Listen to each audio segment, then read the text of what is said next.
আমরা পরীক্ষা দিলেই ফেল করি, আর ফেল করব না কেন? কারণ আমরা তো পড়ার সময় পাই না। এই যে 365 দিনে 1 বছর, এই 1 বছরের মধ্যে 52 দিন শুধু শুক্রবার, আর এই 52 দিন শুক্রবার বাদ দিলে থাকে কত? 313 দিন। আচ্ছা। আর এই 313 দিনের মধ্যে শীতকাল, গ্রীষ্মকাল, বর্ষাকাল পাবো ছুটি রয়েছে কমপক্ষে 50 দিন। আর এই 50 দিন বাদ দিলে থাকে কত? 263 দিন। এর মধ্যে আমরা প্রতিদিন 8 ঘন্টা করে যদি ঘুমাই, তাহলে 122 দিন চলে যায়। তাহলে আর থাকে কত? 140 দিন। আবার এর মধ্যে 2 ঘন্টা করে আমরা যদি প্রতিদিন গার্লফ্রেন্ডের পিছনে ব্যয় করি, তাহলে 30 দিন চলে যায়। তাহলে আর থাকে কত? 110 দিন। আর 110 দিনের মধ্যে আমরা প্রতিদিন যদি 1 ঘন্টা করে খেলাধুলার পেছনে ব্যয় করি, তাহলে 15 দিন চলে যায়। তাহলে আর থাকে কত? 95 দিন।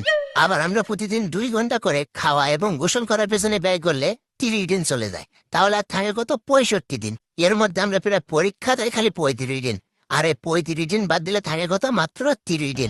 এর মধ্যে আবার ঈদ আছে, বিভিন্ন উৎসব আছে, কনসার্ট আছে, ই বাবদ 25 দিন চলে যায়। তাহলে আর থাকে কত? মাত্র 5 দিন।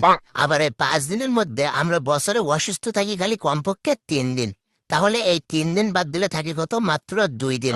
আবার এই 2 দিনের মধ্যে আমরা বছরে তো কমপক্ষে 1 দিন ঘুরতে যাব। আর এই 1 দিন বাদ দিলে থাকে কত? মাত্র 1 দিন। এখন অনেকেই ভাবতে পারে, তাহলে আমাদের হাতে 1 দিন পড়ার সময় থাকে, তাহলে জন্মদিন কোথায় যাবে? এই জন্মদিন পালন করতেই তো 1 দিন চলে যায়। মানে আমাদের হাতে পড়ার সময় থাকে না, আর পড়ার সময় থাকে না বলে আমরা পরীক্ষায় ফেল করি, ঠিক আছে? আর এটাই হলো আমাদের পরীক্ষায় ফেল করার আসল কারণ।